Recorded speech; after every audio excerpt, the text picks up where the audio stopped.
Hello, friends. Back with me again, Joseph, your host, and welcome back to our channel. What does it mean to be successful? Is it getting 1 million followers online? Is it having the latest phone, the coolest clothes, or being the best athlete on the team?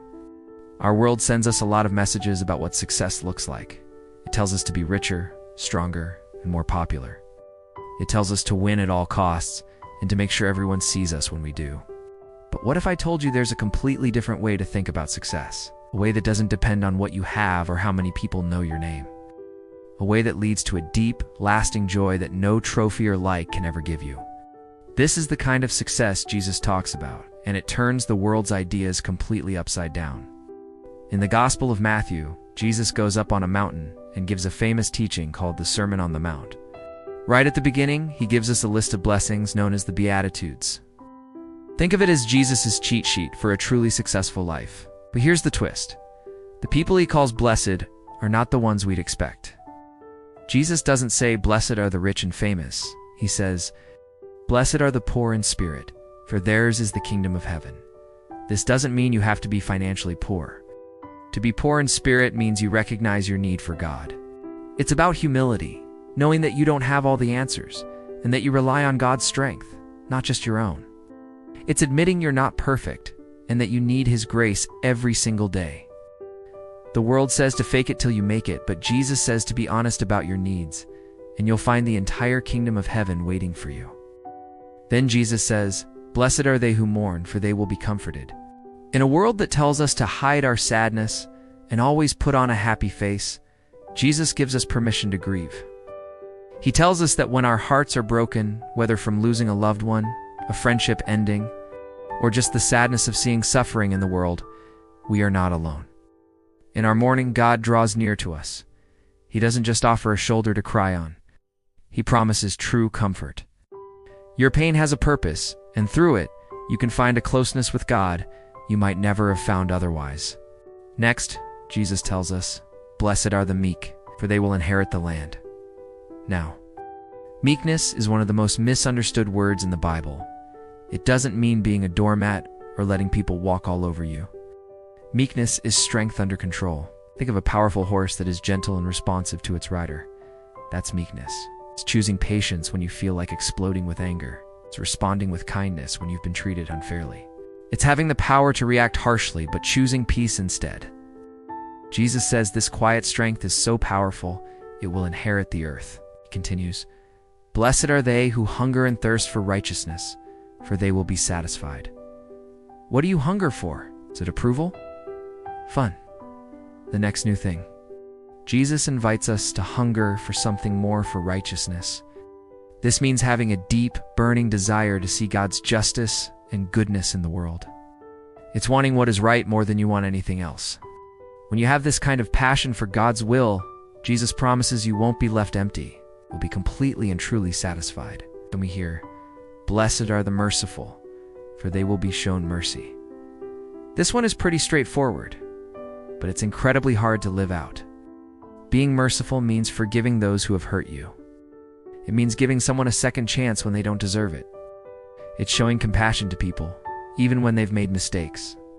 The world often tells us to hold grudges and get even. But Jesus says that when we choose to give mercy, we open ourselves up to receive God's infinite mercy in return. It's a beautiful, divine cycle. Next up, blessed are the clean of heart, for they will see God. What does it mean to have a clean or pure heart? It means having undivided loyalty. Your motives are pure. You're not trying to serve God while also chasing after fame, money, or power. A clean heart is one that is focused entirely on loving God and loving others. It's about integrity and authenticity. When your heart is pure, Jesus says your vision becomes clear. You start to see God working everywhere in your life, in others, and in the world around you. Then, blessed are the peacemakers, for they will be called children of God.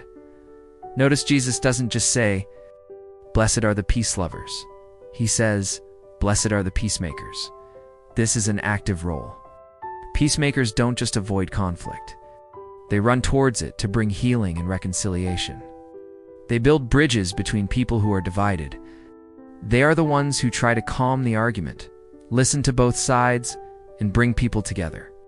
Jesus says that when we do this work, we look most like our Father in heaven. We become his true sons and daughters. Finally, Jesus says something really challenging. Blessed are they who are persecuted for the sake of righteousness. Blessed are you when they insult you and persecute you and utter every kind of evil against you falsely because of me. Rejoice and be glad, for your reward will be great in heaven. This is the ultimate test. Living out these other Beatitudes, being meek, merciful, and righteous, will not always make you popular. In fact, sometimes the world will push back. People might misunderstand you, make fun of you, or even reject you for choosing to live by God's standards. It's hard to feel blessed when you're being teased for your faith, but Jesus says that in those moments, you are sharing in his own experience. He tells you to rejoice. Not because the persecution is fun, but because your faithfulness in the face of hardship proves that your treasure is not here on earth. Your reward is in heaven, and it is immense. Your courage is seen by God, and he calls you blessed. The Beatitudes are not just a list of nice ideas. They're a roadmap to a life of true meaning and joy. They show us what Jesus himself is like.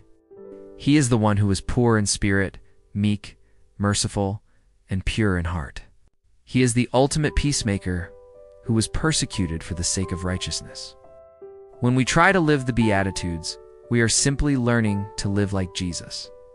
The saints show us this is possible. St. Francis of Assisi lived out poverty of spirit, giving up wealth to serve God. St. Therese of Lisieux showed us that meekness and purity of heart can be lived in small, everyday actions of love.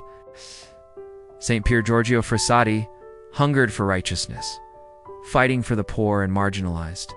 They weren't successful by the world's standards, but they are saints in heaven. Pope Francis even calls the Beatitudes a Christian's identity card. It's who we are meant to be. So here's a challenge for you this week. Pick just one of the Beatitudes, just one. Maybe it's blessed are the merciful. This week, try to forgive someone who annoyed you. Or maybe it's blessed are the peacemakers. Look for an opportunity to stop gossip or help friends resolve an argument. Write it down, put it on your mirror, and ask Jesus to help you live it out in small ways each day. You might not get an award for it. No one might even notice, but God will. You'll be walking the path to the only kind of success that truly matters. A life that is blessed by God. A life that leads to eternal joy. You don't need to impress the world. You just need to follow Jesus. Thanks so much for watching. If this message resonated with you, please like, subscribe, and share it with someone who might need to hear it. Let us know in the comments which Beatitude you're going to focus on this week. Take care, everyone. Stay safe and healthy as usual. See you next time, and God bless you always.